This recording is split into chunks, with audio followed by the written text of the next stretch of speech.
Hey guys, welcome back to Cinemanatomy, and on today's episode we're going to talk about a very controversial theme, which is remakes. We're going to talk about the good, the bad, and mostly the bad. So anyway, here we are going to start with number 1.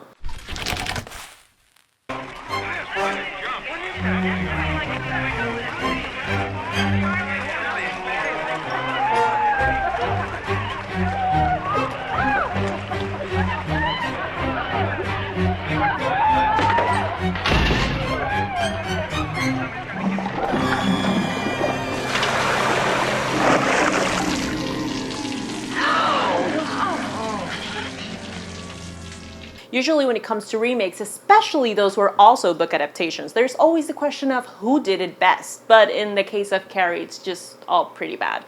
There have been not 2, but 3 movies made out of the story of high school revenge that has resonated with several generations of outcasts. And I get it, it's that same old tale of that time you murdered your entire senior class in the most horrific way because your psycho-religious mom is fucking insane. We've all been there, am I right? But the thing about Carrie is that they stuck so close to the book, which may sound like a great thing for some, but well, we all know when it comes to adapting Stephen King, it's best to just make it all up, basically. Carrie. Does everyone think they can go on playing tricks on me? It's not a trick.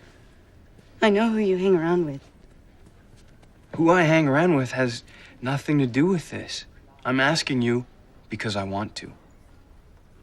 Why? Because you're different. And yet they keep coming back for more. The 2002 TV version, surprisingly written by Brian Fuller, looked way too much like a TV movie. Not to mention what I like to call the menstrual chant. And then in 2013, Hollywood decided that they had to cash in on Chloe Grace Moretz's rise to fame and somehow got Julianne Moore to make a 3rd attempt at Carrie. You must be different because he can see you. I don't want to be different, Mama. I want to He be can like them. smell I the want to sin be just on you, like and them. he will punish you. Now, I'm not saying it's all bad when it comes to Carrie universe. After all, the 1976 version introduces to a handsome, wide-eyed John Travolta cruising in a red car with a hot date. But even though it has become a cult classic, the 1976 Carrie does not age well, causing more laughter than it does scares by both looking and sounding like a weird vintage porno. Actually, they all kind of do. Irishman couldn't get a fucking job. We had the presidency. May rest in peace. That's what the niggas don't realize. If I got one thing against the black chappies, it's this. No one gives it to you. You have to take it. Sin, Catholicism, ethnic roots, coke, hookers, raw violence, Rolling Stones, and Leonardo DiCaprio, plus a talented all-star cast are a few of the ingredients that make a typical Scorsese movie. What most people don't know is that one of his best recent movies is also a remake. I am, of course, talking about The Departed.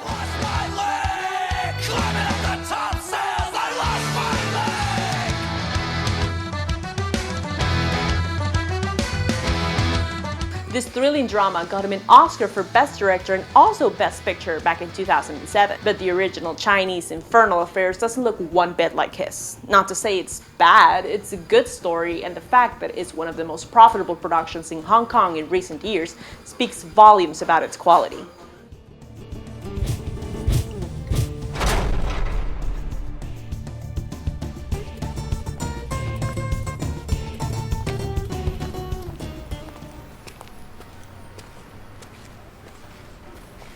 Directed by Andrew Mao and Alan Mack, is much more action-driven. It focuses heavily on the story itself rather than on the main characters' inner conflicts and backstories. But the thing that strikes me as odd in the original version is that these guys don't curse. Like, at all. I mean, a movie in this particular universe of cops and gangsters would tend to introduce a few fucks. Do you remember those days when it wasn't weird to think Al Pacino was hot? Ah, those were the days. Even though I wasn't actually alive back then. Okay. Do you want to play rough? Okay. Say hello to my little friend. You want to play rough? Okay. Good. Okay. You like that? Huh? You want more?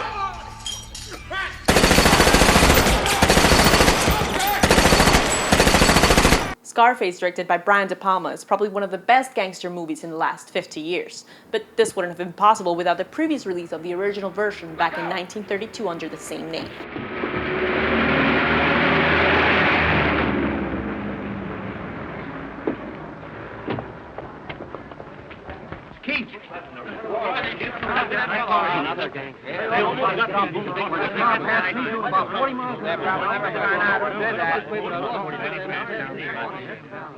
Both movies are partially the same in terms of Tony's desire to achieve the American dream by any means possible. The main difference is that they both take place under very different time periods. The first one is set during the Prohibition era back in the 1920s, when getting drunk was hard as fuck unless you were in Boardwalk Empire. And the second shows immigration of many Cubans into the United States almost 50 years later.